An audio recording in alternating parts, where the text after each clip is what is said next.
Alhamdulillah, wassalatu wassalamu ala rasulillah. Kita lanjutkan tashihu doanya. Beliau berkata, "Dzikru bis sama', as-sama' asyaitani." Zikir dengan cara sama'. Sama' itu yaitu dengan disertai dengan lagu-lagu, musik-musik, ya. Dan diiringi juga terkadang dengan goyang-goyang kepala dan bahkan tarian. Beliau berkata, "Ajma'al muslimun ala tahrimil ghina wa ma yashabu min alatil lahu." Kaum muslimin semua bersepakat, berijma' haramnya nyanyian yang disertai dengan alat-alat musik.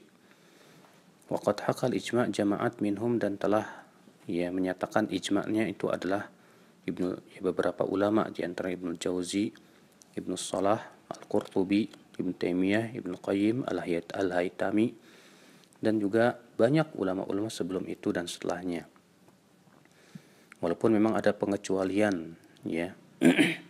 Seperti misalnya bersyair disertai dengan rebana, ya, untuk anak-anak kecil di waktu pernikahan, bersyair di waktu peperangan, demikian pula dalam perjalanan berhida, demikian pula untuk mengejek kaum musyrikin, di mana syair itu, ya, kalau isinya bagus ya bagus, kalau isinya buruk ya buruk. Dan nyanyian, ya, tidak ada pengecualiannya dalam hal ini, apalagi ya namanya memainkan alat musik, ya, maka itu diharamkan kecuali rebana ketika pernikahan. Maka itu semua, kata beliau, maksiyah wa fusuk, ya, wa mu'tamiluhu minal fusaq, itu semua maksiat dan kefasikan, dan pelakunya juga termasuk orang-orang yang fasik. Dan dalam hal ini telah banyak, ya, para ulama menulis tentang hukumnya tersendiri dalam kitab-kitab. Kemudian ya, orang-orang pelaku kebatilan itu mengada-ngada yang disebut dengan as-sama' asyaitani, ya, berupa nyanyian-nyanyian yang dijadikan sebagai wasilah untuk ibadah kepada Allah, yang dicampur dengan zikir dan doa. Wa annahu qurbah yataqarrab biha dzakirun ila Allah, dan mereka meyakini ini sebagai taqarrub kepada Allah Subhanahu wa taala. Ya, katanya ini untuk menambah rasa rindu kepada Allah, rasa cinta dan yang lainnya.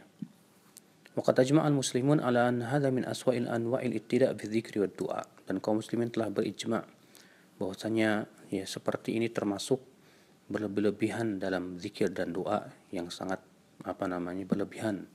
Wa annahu bid'ah dhalalah, dan bahwasanya termasuk bid'ah yang sesat. Wa amalun muharramun qabih, dan amalan yang diharamkan, yang tidak baik, ya.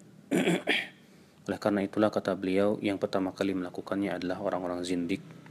Idh aujatu dzikr bi naw'in min at-taghanni bi syi'r ma'a dharbin qadhibin ala jild, ya, di mana mereka mengada-ngada, ya, nyanyian dengan syair yang disertai dengan, ya, alat-alat musik yang dikenal dengan nama at-takbir. Imam Syafi'i rahimahullah yang wafat tahun 2204, ia berkata, "Kharajtu min Baghdad wa khalaftu fiha syai'an ahdathathu zanadiqah yusammunahu takbir yasudduna an-nasa bihi 'anil Qur'an." Aku keluar dari Baghdad dan aku telah meninggalkan di sana sesuatu yang dibuat-buat oleh orang-orang zindik, disebut dengan takbir. Takbir itu beribadah, berzikir dengan cara, ya, tembang, nyanyian, disertai dengan beberapa alat musik. Itu dilakukan oleh orang sufi. Dan ternyata Imam Syafi'i mengatakan bahwa ini, ya, menghalangi manusia dari Al-Quran. Dan ketika Imam Ahmad ditanya tentang takbir, beliau berkata bid'ah muhdats, bid'ah yang diada-adakan. Yazid bin Harun yang wafat tahun 206, ketika ditanya tentang takbir, beliau berkata bid'ah dhalalah, bid'ah yang sesat. Kemudian, ya, mereka semakin berkembang menjadi, ya, nyanyian-nyanyian yang lebih mereka kembangkan lagi, katanya dalam rangka beribadah, di mana Ibnu Battah pada tahun 387 mengingkarinya dan menganggap bid'ah dhalalah. Ya, kemudian semakin lagi berkembang disertai dengan